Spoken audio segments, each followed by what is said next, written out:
somewhere beyond where the roads turn to ruts and the maps grow blank, where even birds seem to fly around rather than over. There lies a village that no one remembers, not because it was unworthy, but because history simply forgot it. It was never burned in war or cursed by gods. It was forgotten the way an old song slips from memory, not with violence, but with silence. This place has no name, or maybe it did once, long ago, before names meant anything, before kings ruled by ink and signature. Here, in the damp belly of eastern Alsace, names don't matter. What matters is who remembers your hands, your voice, the smell of your firewood smoke. The world outside has kingdoms and crowns, but here, survival is the only currency, and legacy lives in the footprints you leave behind, not in stone. No one leaves, and those who do become ghosts. You'll never find this village unless it wants to be found, and even then, only if you're willing to trade everything you know for something older, something slower, something unbearably human. This is where Edric lives. Not the hero of a legend, not a warrior, not a rebel, just a man with calloused hands and a daughter who once tried to catch moonlight in a bowl of soup. He doesn't wear armor. He wears the same wool tunic he was married in, mended with threads of laughter and worry. He doesn't dream of more. He dreams of enough. And today, as the frost creeps in like a secret through the cracks in his walls, he wakes, as he always does, quietly. Pain meets him before sunlight. His joints ache from a lifetime of bending to land that never begged to be tamed. But Edric doesn't complain. He breathes in, counts the breaths, and steps into a world that hasn't changed in generations. His house leans like an old man, creaking with memory, its roof sagging with the weight of too many storms. The chimney puffs out thin smoke, the kind that smells more of effort than firewood. His boots find the same grooves in the dirt path, shaped not by design, but by repetition. Generations, walking the same loops from well to field to home again. The village has fewer than 50 souls, each one carved by wind, worry, and whispered stories. The old woman with the missing thumb who speaks to bees. The shepherd boy who hears wolves in his sleep. The elder who claims to have once spoken with a passing knight and repeats that story every winter until it becomes less of a memory and more of a spell. There are no shops, no schools, no inns for wandering strangers. If someone new appears, the village stops like a held breath. Strangers are like comets, brief, bright, and often followed by trouble. But the real mystery is not what lies outside the village. It's what holds it together. Time here doesn't move forward, it circles. Seasons return not with celebration, but with recognition. Spring isn't born, it remembers. Summer hums, autumn sighs, winter waits, quiet and sharp. The fields don't belong to anyone. They belong to memory. Crops are planted where ancestors once buried their secrets. Boundaries are not marked by fences, but by old songs and the curve of a familiar hill. Edric stands at the edge of his plot and listens, not for anything in particular, just to hear if the world still speaks his language. The air smells like wood ash, wet fur, and distant bread. In the distance, a bell tolls from a neighboring chapel, one he's never seen but has always trusted. If the wind carries the sound, it means rain by nightfall. No one writes here, not because they can't, but because nothing they'd write would matter more than what's remembered around the fire. Children learn from watching. They learn which mushroom burns your tongue, which birds return before frost, which shadows mean wolves and which mean nothing. They are taught not to ask why, but how. How to tie knots that won't slip. How to mend a roof with their bare hands. How to wait. Waiting is everything here. Waiting for the stew to thicken. Waiting for the snow to melt. Waiting for someone to return who probably won't. And yet, no one calls this life tragic. Because it isn't single quotes too. It is rough. Yes, It is quiet, but it is theirs. When Edric sits down at night, legs trembling from another day of digging, he does not feel empty. He feels known. His back may be bent, but his spirit stretches out across every inch of land he's touched. His fingers, though stiff, remember the shape of his daughter's first tooth, the weight of his wife's hand before the fever took her, the sound of the rain the night they ran out of firewood and sang to stay warm. He has never been more than 5 miles from where he was born, but he has traveled lifetimes in the furrows of this earth, and when he closes his eyes, he dreams not of escape, but of staying, of lasting long enough to teach his daughter how to survive winter with only 3 logs and a smile, how to find sweetness in bark, how to listen to the soil when it sighs. The world beyond these woods may be louder, shinier, but it is not deeper, because here, in a place history forgot, the people remember, and in remembering, they endure.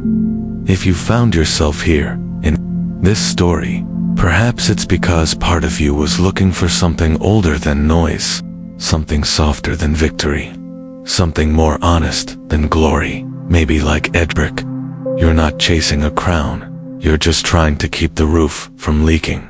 If this kind of story speaks to your soul, if the quiet power of the forgotten feels louder than anything you've heard today, then consider subscribing to this channel. Your support helps bring more stories like this to life, not of kings, but of those who built the kingdoms with their bare hands and never asked to be remembered. Now, a small question just for you, our fellow wanderer. Which of these do you think mattered most to a medieval peasant like Edric? A. The stories whispered beside the fire. B. The rules written in the manners ledger. Comment your answer below with A or B, and tell us why. We read every single reply, and it means the world to know who's listening on the other side of the silence.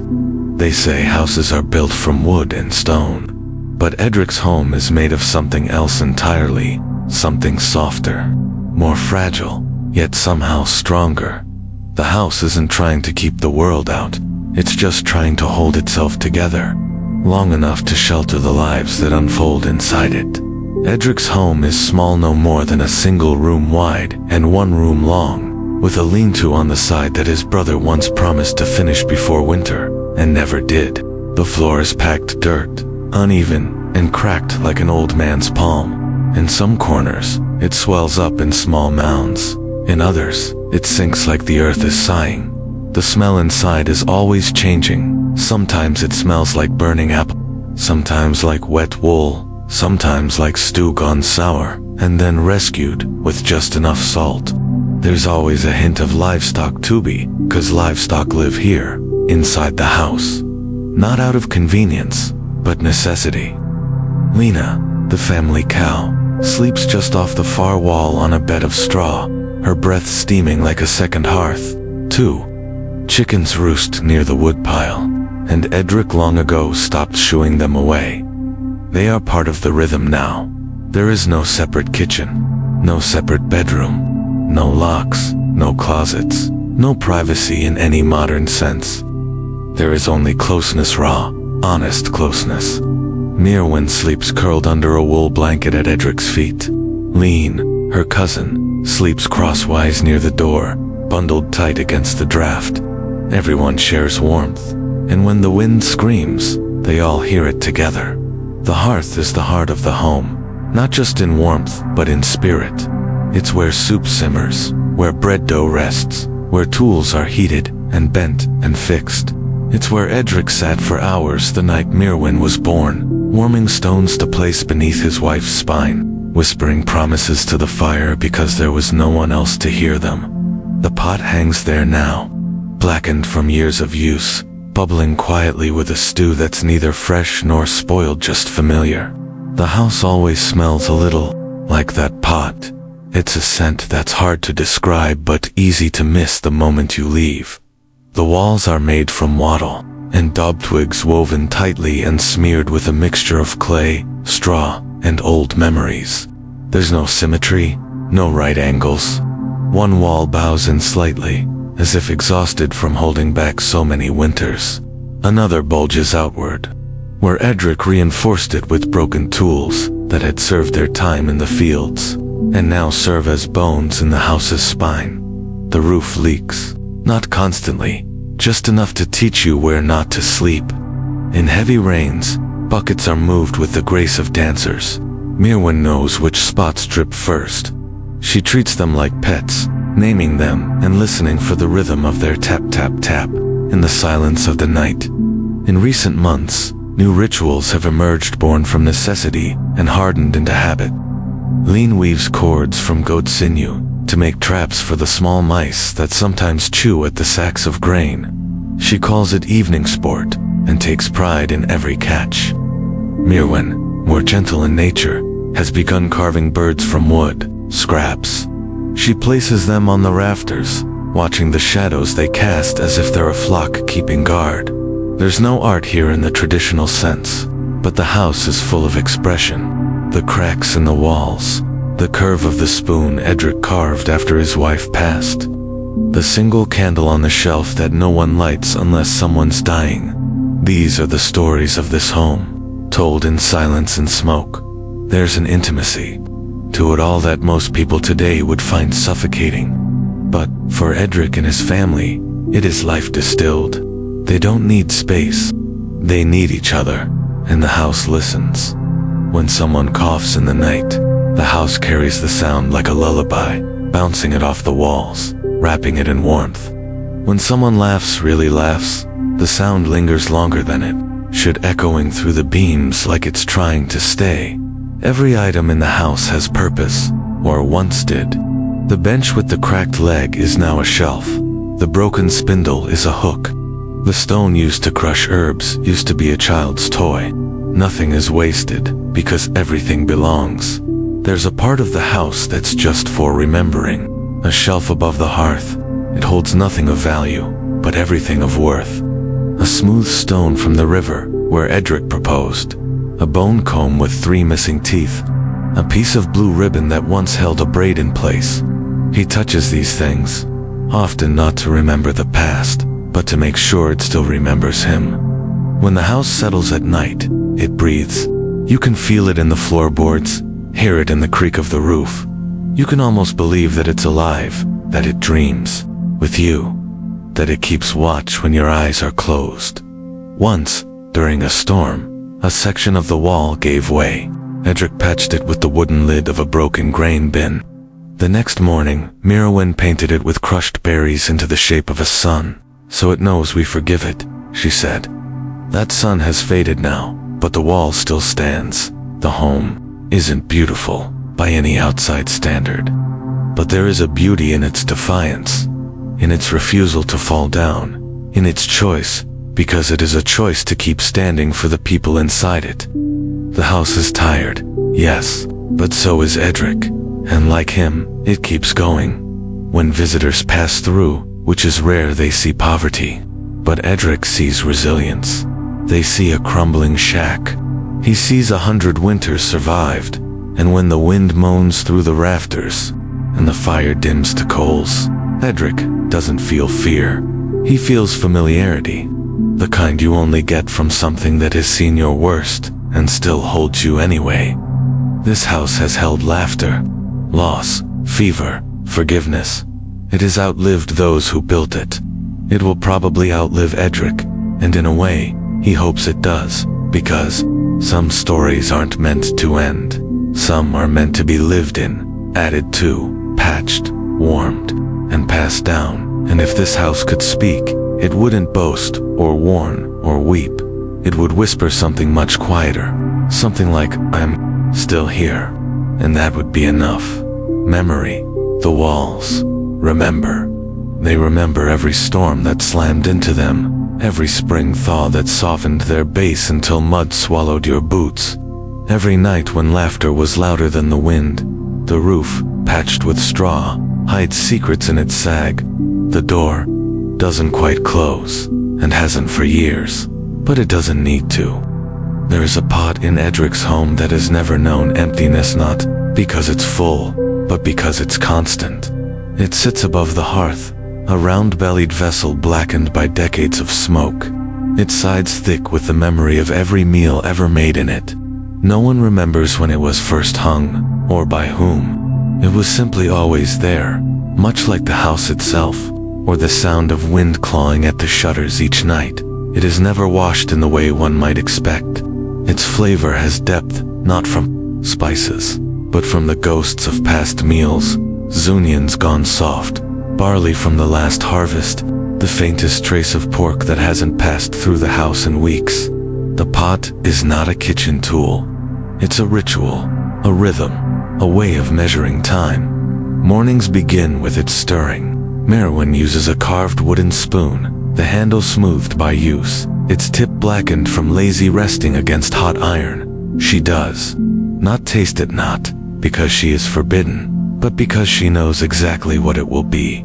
Thick, slightly sour, the taste of boiled barley, and whatever green was left from the last picking. A hint of garlic, if they were lucky. The stew is not designed to impress, only to endure. That's what food is here, not performance, but persistence. Every addition is an act of hope. When Edric returns from the fields with half a turnip, it joins the pot like an offering to something sacred. When Lene finds a handful of wild leeks near the edge of the stream, she washes them carefully and drops them in, smiling as though she's changed the weather. They all know the taste won't shift dramatically, but it isn't about flavor. It's about the gesture, about saying, we still have this. We still can feed ourselves. We still matter. And sometimes, rarely, the pot becomes something more. The day Edric snared a rabbit in the snare trap, an accident, more than skill. The village gathered, as if someone had found treasure. The meat was tough, the portions small, but the occasion shimmered with reverence. Grandmother Ysella lit a tallow candle. Father Alaric offered a quiet blessing, not out of obligation, but because joy felt so fragile, they were afraid it might slip away if they didn't anchor it in prayer. The children sat wide-eyed, watching the pot bubble in a way it hadn't in months. Fat floated on the surface like sunlight. The smell, rich and gamey, curled into every corner of every home nearby. That night, the stew tasted different, not just richer, but freer. People laughed between bites. They wiped bowls clean with crusts of bread, saved just for moments like this. It wasn't a feast, it was a remembering. Edric sat quietly as the others talked, his hands folded in his lap. He didn't smile much, but his eyes watched every spoonful taken by Merewen, by Lene, by the elder who'd stopped talking months ago and suddenly murmured a blessing no one recognized. It didn't matter. The pot had done what no one else could, had made people feel human again. But more often, the pot is simply ordinary. That's where its power truly lies. Each day it simmers gently, fed by roots and grains, and whatever herbs haven't yet dried to dust. Sometimes it's bolstered by a scrap of cheese rind, a spoon of curdled milk, or a wild mushroom Edric swears is safe, though he always eats it first, to be sure. When the stew gets too thin, they add barley. When it gets too thick, they add water. When it begins to taste like memory, more than food, Merewen drops in a handful of mint leaves she dried last summer. There's a quiet pride in this process, in stretching the same ingredients beyond reason, in never letting the bottom of the pot burn, in knowing exactly how to tilt the lid so steam escapes, but doesn't steal the heart of the meal. It's easy to mistake it for monotony, easy to believe that this sameness might crush the spirit, but that would mean not understanding what it means to create something every day, from almost nothing, and still call it a meal. One winter, when the snow wouldn't stop and the stores were down to dust, they turned to what they called the soup of hunger.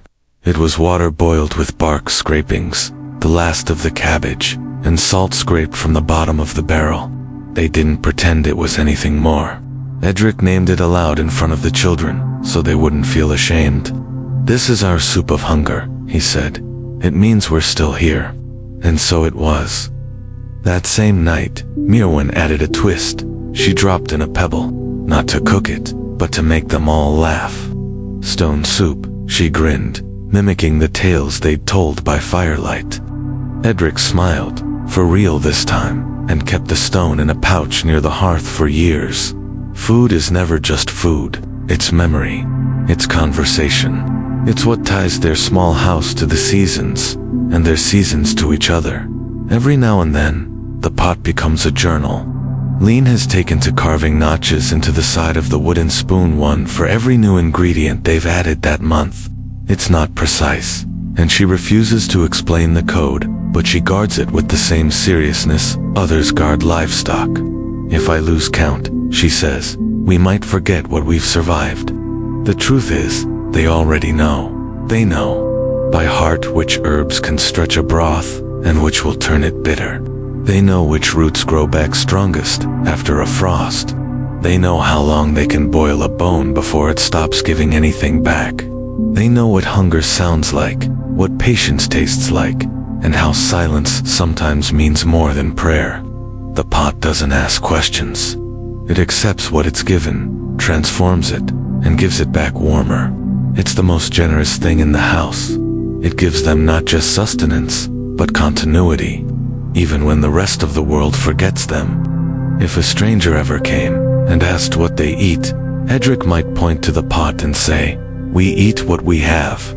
But if that stranger stayed long enough through winter, through loss, through days so long the sun forgets to rise, he'd understand that what they truly eat is resilience.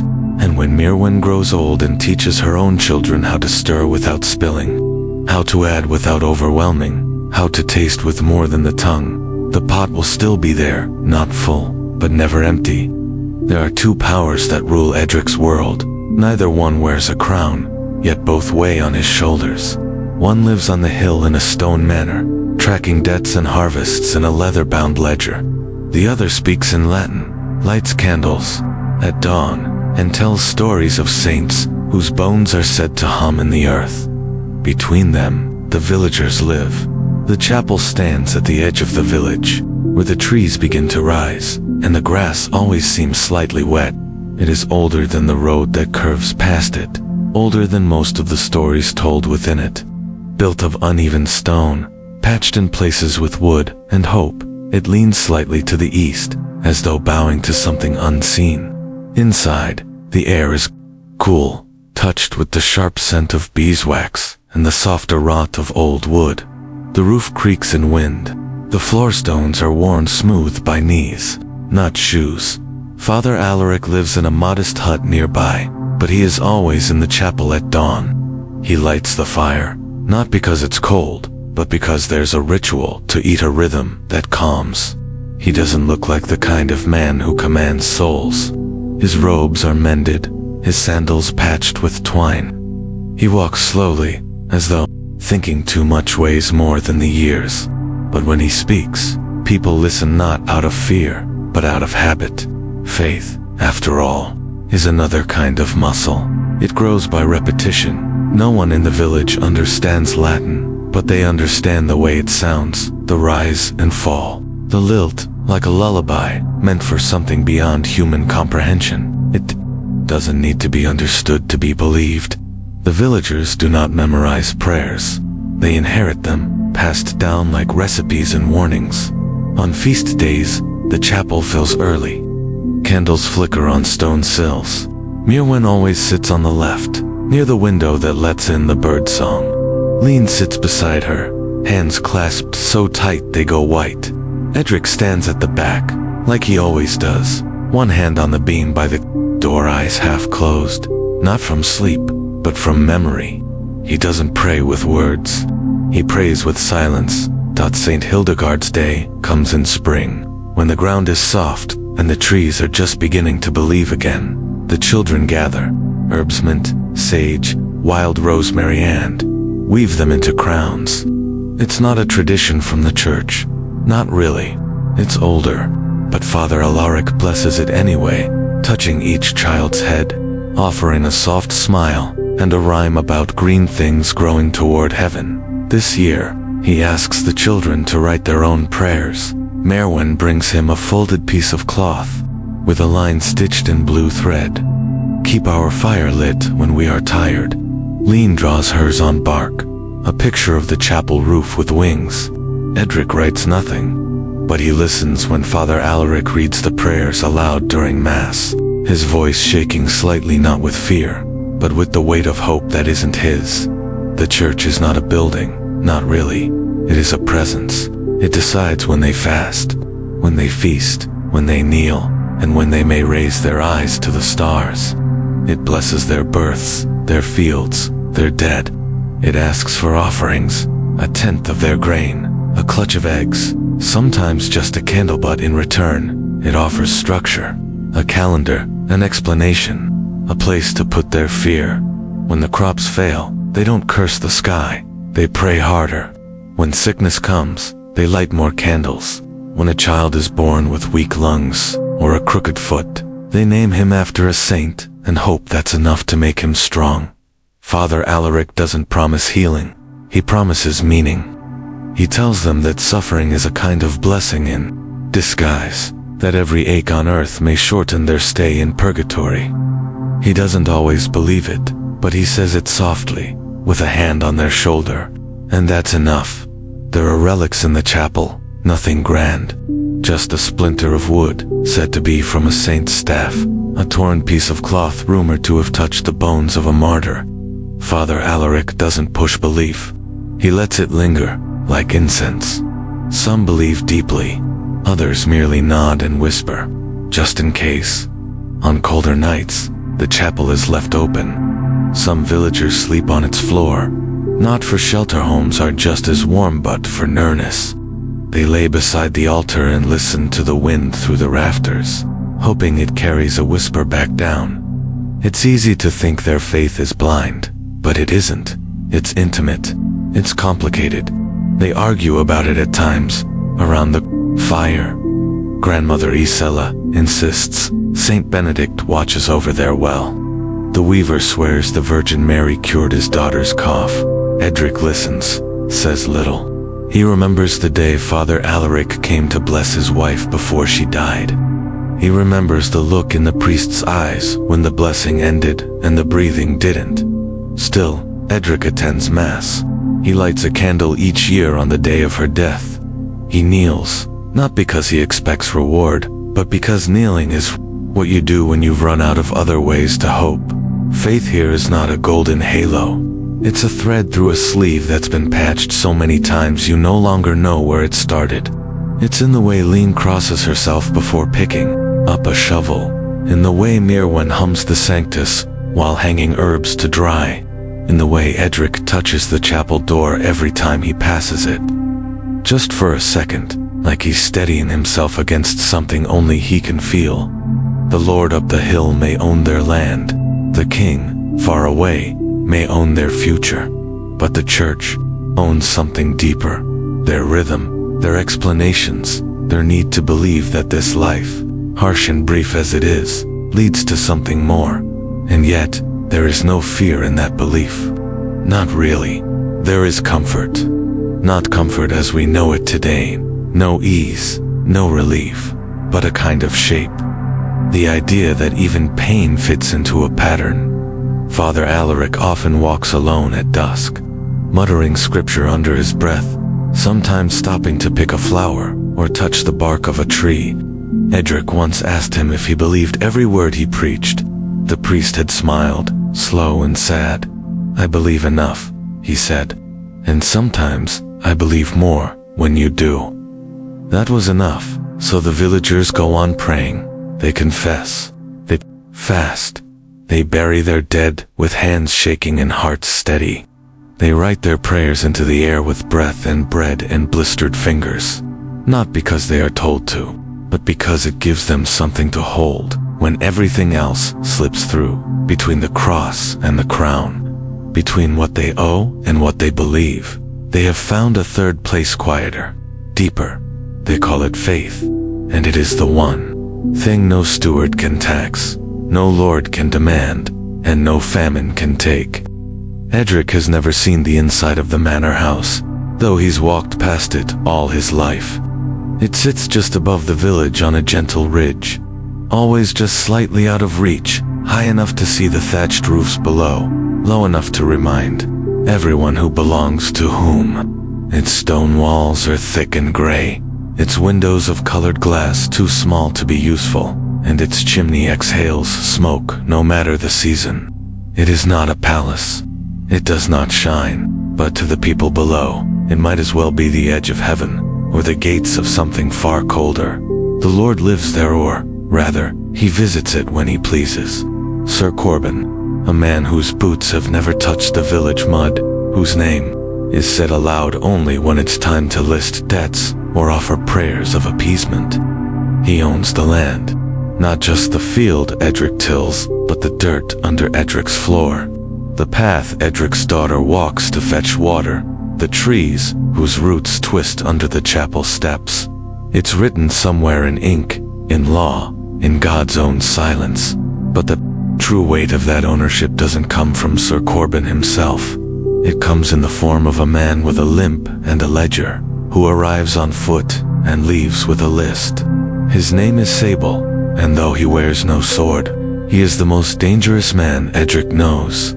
Sable has a presence like winter quiet, heavy, always there even when you wish he weren't.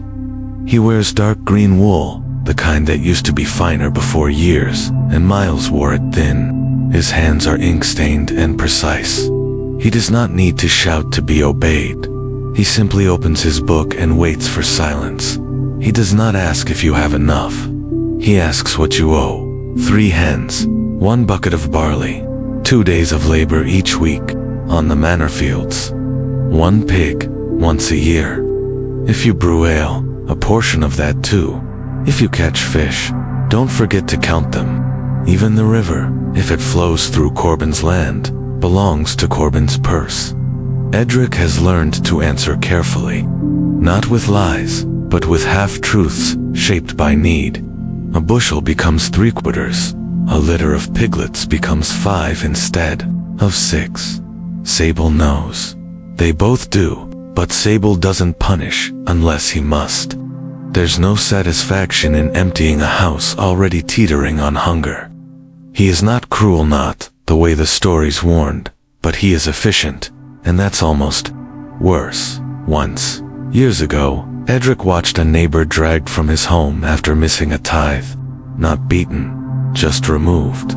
His land reclaimed, his animals absorbed into the manor's holdings.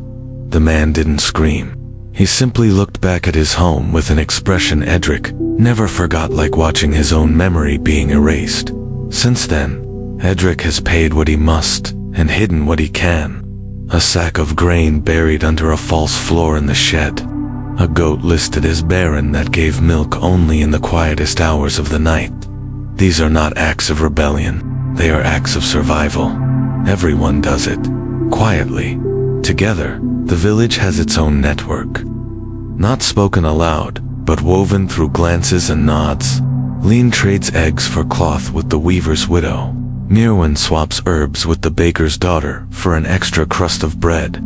Nothing is declared. Everything is understood. They call it the chain, a quiet system of barter and favor that lets them survive within the system without being devoured by it. The chain is not illegal, not exactly, but if Sable knew its full scope, he'd tighten the rope until it snapped, so it stays hidden, passed like a whisper from hand to hand. Sometimes, mercy arrives in small gestures. One spring, a piglet appeared on Edric's threshold, healthy, squirming, clearly not from his own litter. No one claimed it, no one asked. When Sable came through the next week and spotted it in the pen, he paused. "Pigs wander," he said, then turned the page of his ledger. That was the closest thing to grace Edric had received in a decade. Still, the burden never lifts. There are fees for everything. A fee to use the manor mill, even though it's the only one for miles. A fee to bake bread in the communal ovenant. Less, of course. You risk baking at home and hope the smoke doesn't give you away. A fee to marry. A fee to inherit. A fee to die and have your name remembered in prayer. And yet, despite the weight of it, the villagers endure, not because they accept the system, but because they know how to live beneath it, like roots growing around stone, like water carving paths in the quietest places. They adapt. They memorize the steward's moods, anticipate inspections, share news of rule changes before they arrive. They find ways to say yes without giving everything away. They bend the truth without breaking it. Edric has never raised his voice in protest, but he has outlasted 2 stewards, and he plans to outlast a 3rd. He teaches Merewen not to hate the manor, but not to trust it either. The house on the hill isn't evil, he tells her. It just doesn't know we exist. So we must make sure we do. The village teaches resilience, not as a lesson, but as a lifestyle.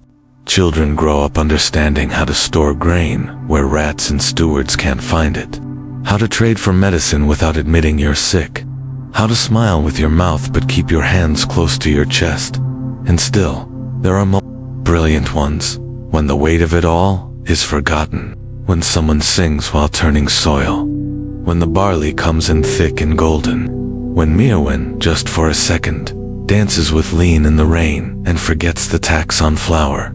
These are the victories. Not in rebellion, but in continuation. The ledger Sable carries is heavy, filled with debts and duties and names spelled wrong. But it does not contain everything. It cannot record the warmth of the fire at night, the way the soil smells after a storm, the sound of a child's voice reciting a prayer they learned by heart, but not by force. And that is where Edric's freedom lives. Not in the absence of burden, but in the refusal to let that burden define him. He knows the ledger will come again, that Sable's footsteps will crunch across the frost, that his voice will rise like smoke and settle into the corners of every home. But Edric also knows that the pot will still boil, the roof will still hold, and the fields, though borrowed, will still remember his hands. The manor may own the land, but it will never own the way Edric lives on it. It began with the wind sharp restless, more persistent than it should have been for early autumn. It came through the village like a question no one wanted to answer. The leaves didn't fall, they fled. The sky, once clear, turned sallow and bruised at the edges.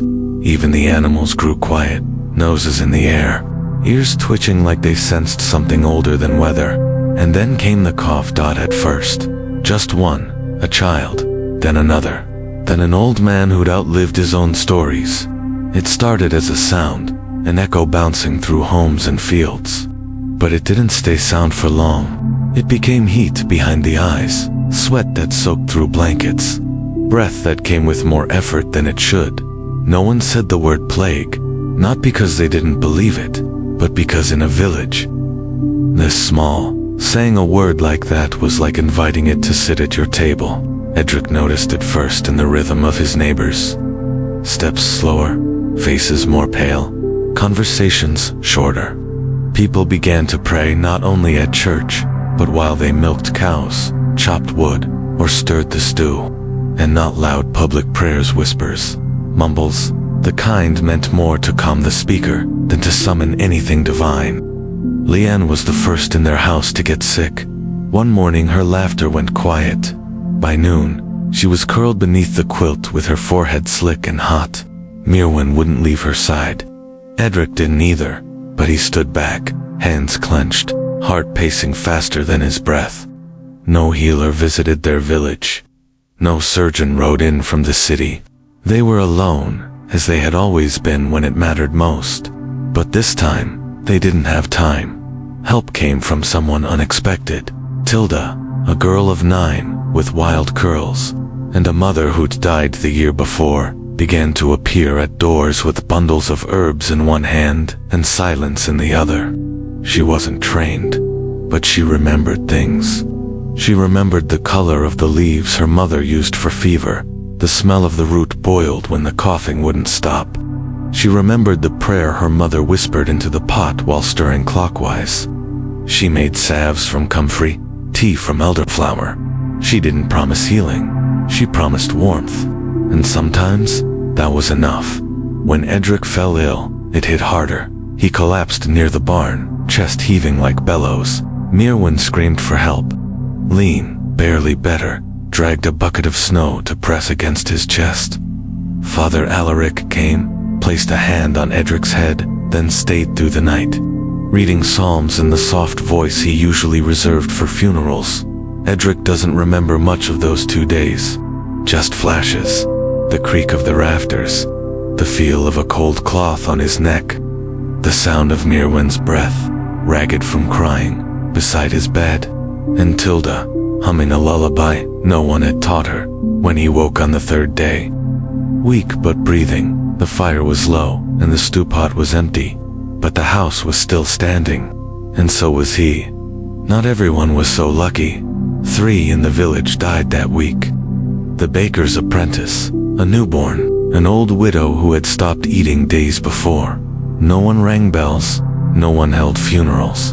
Instead, graves were dug quickly, under gray skies, with more silence than prayer. Father Alaric did what he could, crossed the air above each body, whispered something only the earth could hear. No one mourned publicly, but no one forgot. The sickness changed the village, not just in numbers, but in how they looked at one another. People began leaving bread on doorsteps, not saying from whom it came. Wood was chopped and stacked by homes without asking who needed it. Someone no one ever admitted who repaired the chapel door when it cracked. Another stitched a tear in Edric's cloak and hung it by the barn. It wasn't charity. It was kinship. Fear didn't divide them. It made them quiet, but closer. More precise with their kindness. More generous in their silence. No one asked for thanks, because thanks meant talking about why they were helping, and no one wanted to speak that truth aloud. Merewen began, keeping a tally not of the dead, but of the living. She marked each day with a charcoal line beside the hearth, then drew a circle when someone woke from fever. It wasn't superstition. It was a way of measuring hope. Tilda too changed. She started wearing a pouch around her neck, filled with dried petals and bark. She didn't speak much, but when someone coughed, she was the first to knock. She became a fixture, not a child, not a healer, but something between. By winter, the sickness had slowed. It didn't vanish. It just stopped moving so quickly. People began to speak again, not loudly, but with less fear. The fields, though half empty, still held something under the frost, and every day someone stirred the pot. When Edric stood again, without wobbling, the village elder gave him a nod, not a greeting, not a welcome back, just a recognition. You made it. You're still here, and in this village. Still here means everything. There are stories from the cities of plague carts and masks, of burning clothes and sealing doors. But out here, there were no doctors, no rich men fleeing to their manors. There was only the land, the fire, and the will to survive. When the wind howled through the trees and scraped against the homes like a warning, the people of the village didn't run. They pulled closer. They shared more. They whispered prayers, not because they believed they would be saved, but because it reminded them they were not alone. Edric would later tell Merewen, when she asked about that time, it wasn't the sickness that changed us. It was what we did when it came. And when he finally touched the stone outside his door, the one he had carved years ago with a symbol of his family, he added a mark beside it. A small line, simple and sharp. It meant nothing to anyone else, but to Edric, it meant we are still standing. They called it the whispering hunger, a hunger so quiet it seeped into bone and breath before anyone spoke about it. Spring arrived late that year. Seeds lay dormant in frozen soil. Roots, when dug up, were thin and hollow. Turnips cracked, open in patches, rotting from the inside. A scorching rain arrived midsummer, blistering barley into bare stalks, choking the hopes of another season's yield. What had been a small worry drifted across the fields and became something bigger, something that swallowed expectation and left only fear in its place. In Edric's home, every movement began to feel like a question. Where would the next loaf come from? Which sack of grain could still feed them 3 days? When the pot simmered at night, it hissed in exhaustion, not comfort. Edric held his daughter's hand, and he thought he felt her ribs beneath the wool tunic. Lene's gaze no longer sought laughter. She searched for meaning in every crumb. Fields once home to hopeful seedlings became sad mirrors of what was lost. Each furrow dug by Edric and traded for barley payments to the manor felt like an echo of an older kind sorrow. Bread, once dense and dark, cracked under fingers before reaching mouths. Pottage thin so thin they scooped roots instead of spooning broth. Children's laughter no longer echoed at dusk. Conversations dwindled to essential sounds: the scrape of wooden spoons, the soft rustle of straw as it was swept, the occasional cough. Even the animals appeared smaller. Lene, the family cow, gave less milk, and the chickens wandered after scraps rather than full feed. Edric discovered hunger is not a noise. It's a weight shifted in your chest, a cold tenderness in your gut, a whisper in your mind when you can't find another word. It was there the night they had only stale bread and thin pottage left, the night, at the end of August, when Ed watched his two girls eat slowly, each bite measured, each swallow deliberate. He wondered, briefly, if they realized their suffering and then decided they did. Hunger does not lie. Community, it turned out, did not abandon even in famine. The village's barter chain transformed from a convenience to a lifeline. Lene walked to the weaver's hut and traded the last handful of barley for a small piece of cloth. The next morning she returned with the cloth and a loaf shaped for a child, dense, heavy, but a loaf nonetheless. She kept silent, because words would crack awareness too wide. Merewen and Grandmother Ysella hunted for mushrooms at dawn, returning with slick clusters hidden under moss. Not enough for stew, but enough for 2 nights' soup. They laughed when they found unexpected mushrooms, small laughter, startled relief, better than silence. On one morning, Edric followed a rumor across a flooded ditch to a distant swamp, where he found strips of rush that could be woven into mats, and small berries, squeezed with water to eke color into broth. He didn't tell anyone where he'd been. There was no shame in desperation when everyone was desperate, but pride held its distance in hunger's glow.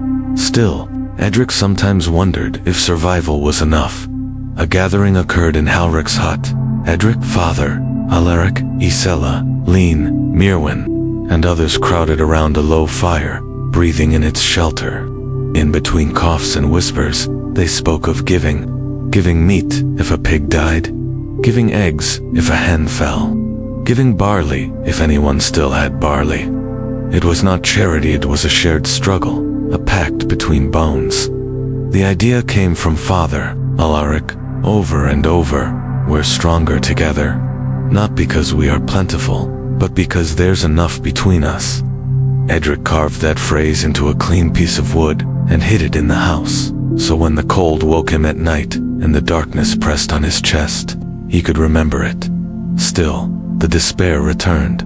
Winter came fast and hungry. Steps cracked. Over frost and fields lay bare, under ice. Animals huddled. The wind spoke again, not in questions, but statements of what this season demanded. Bread was rationed, soup watered. Each kindling burned longer than it should have. Merewen drew pictures of the seasons on scraps of bark: one sprout, one leaf, one snowflake. She kept it by the hearth so they'd know which season they were living in. Edric helped draw a small sun inside the spring's design, promising they'd see it again. One night, a distant marriage celebration reached his ears, the clink of mugs, the trill of a flute. Their laughter spilled across the hills and dripped into the village like tears. Edric watched Merewen's face change, shades of longing and remembrance crossing. She whispered, "They are living." Yes, she is right. They were living, not surviving, not thriving, but living. In December, when grains were gone and memories too, a traveler appeared, a tinker sealing a barrel a few miles away. He carried salted fish. He traded for blankets and stories. He gave back fish just enough for 6 families to have one small meal. The taste was foreign, salty, pungent, real. They didn't know it at first, but their tongues did. They remembered what they once had. He never told them where he got it. They never asked. It was enough. That night, the pot simmered with fish and wild onions. They ate in a circle on the frozen ground, firelight dancing across their faces. Edric sat back, hands empty. He had just watched his daughter chew and close her eyes in gratitude, a look more precious than any loaf. In that moment, he realized, hunger was not just in the bones, it was forgiveness, humility, memory. Hunger remembered. It reminded you of what was missing, but in acknowledgement, there was space to seek renewal. The famine didn't break them, it shaped them. By January's end, snow had softened fields, thawed nights, and frost cracked underfoot. Small green shoots nettle, thrift, garlic mustard poked through. Lene found the first, pulled it gently, and brought it home. It tasted bitter, but alive. They ate it in silence. It was enough for tonight. They did not raise banners. They did not revolt. They did not change the world. But inside them, something shifted. A silent promise. They would endure. The pot would slowly refill. Bread would come again. The wind would howl another winter. But they had learned to listen, to stretch, to share, to remember. Because the greatest harvest isn't grain or flesh, it's the quiet understanding that hunger does not conquer those who still care for one another in the cold. Edric tucked Merewen into bed that night and whispered, "We will plant again." She held his hand and closed her eyes. He kissed her forehead. "In spring," she murmured. He nodded. "The world beyond these hills may rise in armies or fall in fortunes. Their village may fade again from memory, but in the end, they would plant again. Their roots would remember, their bones would heal, and hunger whispering in their past would remind them why they'd lasted at all." The dark in Edric's village is not like the dark we know now. It is thicker, heavier, a kind of velvet that wraps around the world and presses in, filling corners and creaking floorboards. It arrives early in winter, long before supper, and stretches its limbs over everything until even sound grows slower. But the villagers have a name for what lives inside that darkness. They call it the night between sleeps. It is not one night. It is every night, because sleep, for them, comes in two parts, not one long stretch, but two gentle descents. They sleep a few hours after dusk, wake in the deep middle of night, then sleep again until dawn. This is how it has always been. No one questions it. The body, they say, has its own rhythm, and in the stillness between sleep, it listens best. This middle night, this pocket of waking belongs only to them. It begins with a quiet stir, a shift beneath a wool blanket, the creak of straw beneath Merewen's shoulders. Edric sits up first. His breath forms a cloud in the cold air. There is no fire left in the hearth, only coals, glowing faint like distant stars.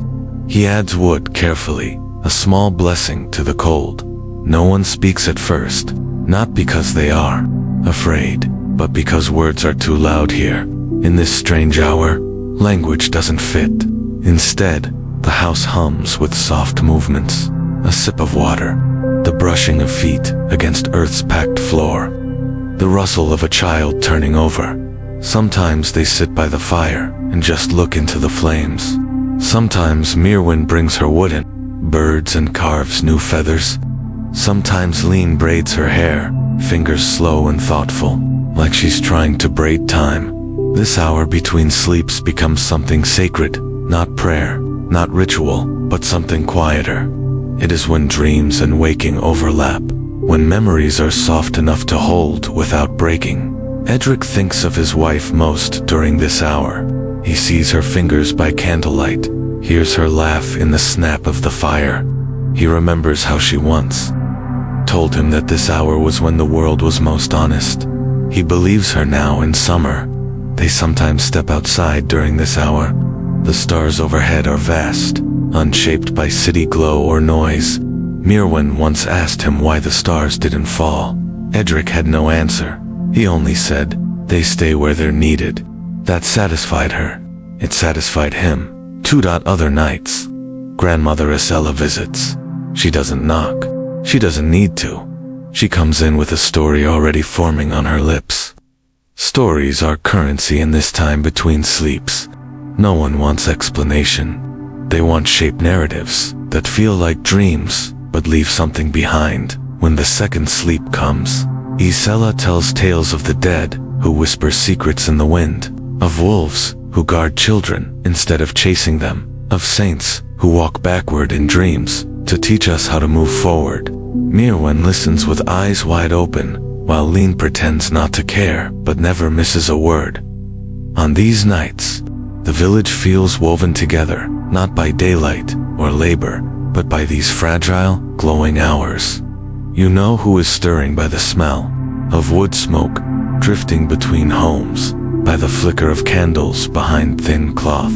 You know your neighbor is awake when the well creaks, and you know they're well enough if they sing, because sometimes, in this midnight pause, the villagers sing, not loud, just low songs, old ones, from before even Edric can remember.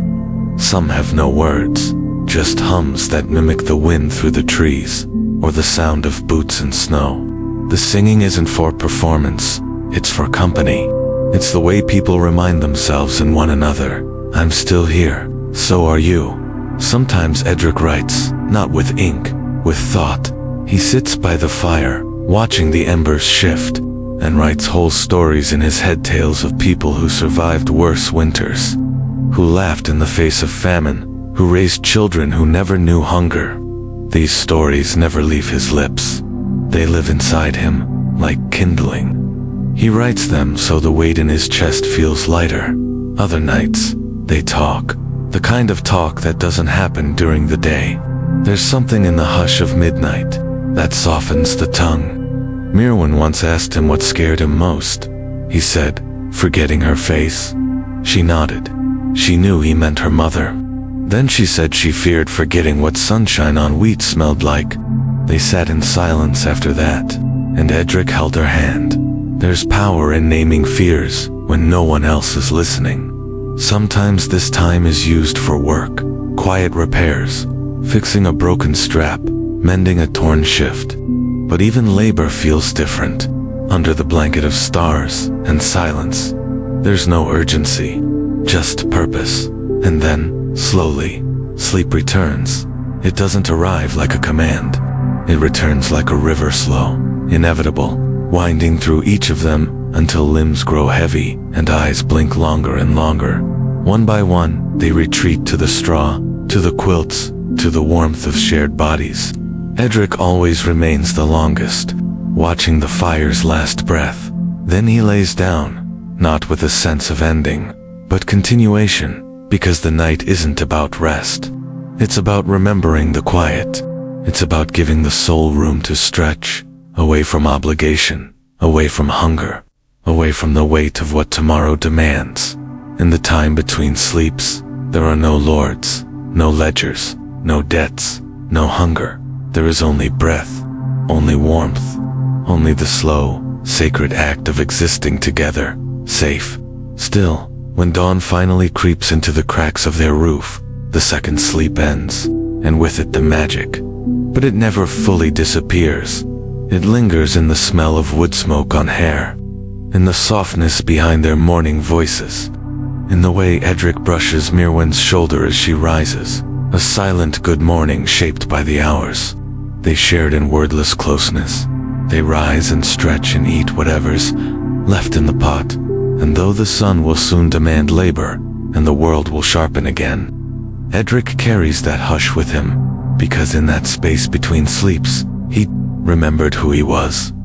Not a tenant, not a provider, not a survivor, but a father, a man, a soul still lit, even in the dark. No banners were raised, no swords were drawn. There were no proclamations, no heroes on horseback charging through the mud to liberate the poor. But still, something changed. It began not with noise, but with stillness. In the breath between winters, in the space between hunger and hope, a shift occurred. Edric didn't notice it all at once. No one did, but slowly. like a seed pressing through thawed earth. It grew. The village, long ruled by silence, began to speak. Not in rebellion, but in presence. It was Merewen who asked the first question that didn't have an answer. Why do we kneel so often when we've already bent our backs all day? She didn't say it with anger. She said it while folding cloth, her eyes on the fire. Edric didn't reply, but her words stayed with him through the night. Soon, others began wondering too quietly at first. Why must they hand over grain they barely had enough of? Why were their stories never written down? Why had none of their songs reached the manor's halls? No one dared call it resistance. That would have been too loud, too dangerous. Instead, it unfolded in gestures. The baker began marking his loaves with symbols. Only villagers understood, small signs pressed into dough that meant saved from hunger or made from mercy. The old widow, who'd spent years in near silence, started teaching children to read, using worn prayer scraps and herbal charts. Even Sable, the steward with the ledger, seemed slower to speak. Perhaps he sensed the current shifting beneath his feet. Or perhaps, like the rest, he realized that fear only rules when silence keeps it company. Edric changed too, not in the way he spoke, but in the way he stood. Straighter, with less apology. His hands still carried the same calluses, his shoulders still the same weight, but something in him had lifted. He looked people in the eye more often. He told Merewen stories not just of saints and seasons, but of what she could become if the world let her. This too was revolution. It wasn't a single act that unraveled the old order, but the accumulation of tiny refusals. A family that stopped hiding their best seeds. A girl who sang while carrying water, even when the steward walked past. A boy who traded freely and asked no permission. It was Lene, in late spring, who stood before a manor guard and refused to call him my lord. She said his name, just his name. Man looked him square in the face. He didn't strike her. He blinked and turned away. That moment spread like fire across the village. A whisper that maybe, just maybe, the order of things wasn't sacred. After all, the chapel saw change, too. Father Alaric began giving sermons that asked questions rather than giving answers. He spoke of saints who challenged kings, of scriptures that lifted the poor, of prayers meant to wake the soul instead of lull it. And when Grandmother Ysella died that summer, they didn't wait for approval from the manor to bury her. They built a pyre, just as she'd asked, and lit it in the field where she'd once danced with her husband. Her ashes drifted into the sky, unclaimed by taxes, untouched by rule. Even the fields responded. Crops were planted, not just for tithe, but for abundance. Shared, hidden, protected. No one declared war on the system, but they stopped bleeding for it. They found ways around it, through it, beneath it. They became like the mycelium under the forest, silent, unseen. UNKILLABLE. And when the wind returned the next winter, it found something different. The homes were still poor, the firewood still scarce, but the silence had changed. It was no longer submission. It was strength. Merewen built a new shelf above the hearth, just a plank nailed with currand, placed on it 3 stones. One from the day Edric rose from his sick bed, one from Ysella's funeral, one from Lene's first loaf of bread baked on her own. She called it her altar of becoming, and Edric, though still weathered, still watchful, began to see the future not as something to survive, but as something to shape. One evening, as the village gathered for midsummer, no steward came, no lord, no one to count the eggs, the songs, or the smiles. Children ran barefoot, bread passed hand to hand. A fiddle borrowed from a traveler and barely intuned played until the moon rose high. Edric stood back, arms crossed, watching. He didn't speak, but Merewen saw his eyes glisten. She took his hand. "We're changing," she said. He nodded. "Is it safe?" "Not yet," he said, "but it's real." This was their quiet revolution, not the kind history would sing about, not the kind to redraw maps or rewrite laws, but the kind that lasts. Because the greatest revolutions don't begin with fire. They begin with questions, asked at the right time, by the right voice. In a village no one remembers. They begin when someone dares to say, "This isn't enough," and another answers, "Then let's make more." Not more riches, more dignity, more sharing, more space to be human. And so the revolution grew not on paper, but in the soil, in the bread, in the breath between sentences, in every smile that said, "I see you," and every silence that said, "We stay." And though the lords still held titles, and the crowns still sat heavy on heads far away, the people in Edric's village had claimed something greater, the right to name themselves, the right to carry forward, and that quiet, strong, and undefeated was everything. Edric was never meant to be remembered, not by kings, not by chronicles, not even by the wandering minstrels who roamed the countryside collecting ballads of war and glory.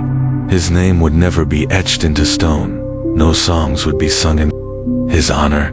He was just a peasant, a father, a man of soil and silence, and yet, in the quiet folds of time, he lived a life so profoundly human that it touches us centuries later. Edric's world was one of hardship, ruled by forces both divine and worldly, by crosses and crowns, by hunger and duty, by love and loss. His days began with the sound of wind pushing through thatch and ended with embers dimming beneath his pot. Between those hours, he worked, he watched, he endured, and in enduring, he became something remarkable. From the moment we stepped into his village, hidden beyond maps and memory, we felt what he felt. We walked beside him through muddy fields. We crouched with him over a slowly boiling stew pot, where every added root was a victory. We grieved when sickness stole warmth from the home. We waited for dawn when firelight was all that shielded against the gnawing dark. We saw Edric lose things, his wife, his health, seasons, pride. We saw him give up more than he ever asked to keep. And yet, what he gained was harder to measure. It wasn't gold. It wasn't land. It was depth. It was presence. It was the kind of wisdom that can only grow through quiet survival. He learned how to speak without words, how to pray without answers, how to resist without ever raising a fist. And in doing so, he taught his children how to live. He wasn't alone in this. Merewen, with her stitched prayers and quiet questions, carried a spark of the future in every step. Lene, fierce and tender, braided strength into the shape of song. Grandmother Ysella's tales lingered even after her bones returned. To ash, Father Alaric offered a faith that bent without breaking. And Tilda, the girl with herbs and humming, became a healer in a world that didn't give her permission to be one. Together, they built something stronger than rebellion. They built continuity, a quiet defiance that said, "We matter, even when the world forgets us." It would be easy to look at Edric's story as distant a relic from a time so far removed from our own. But listen closely, and you'll realize, his world is not so different from ours. We too live under systems too big to touch. We too work long hours for just enough. We too face storms, some literal, others emotional, or financial, or silent. We too hunger for meaning, for dignity, for safety. And just like Edric, we often find the answers not in grand revolutions, but in the spaces between, in the meals we share with those we love, even when cupboards are thin, in the nights we wake restless, but still reach out to hold a hand, in the small acts of care, like giving what little we have to someone who has less, and the refusal to forget who we are, especially when the world would prefer that we did.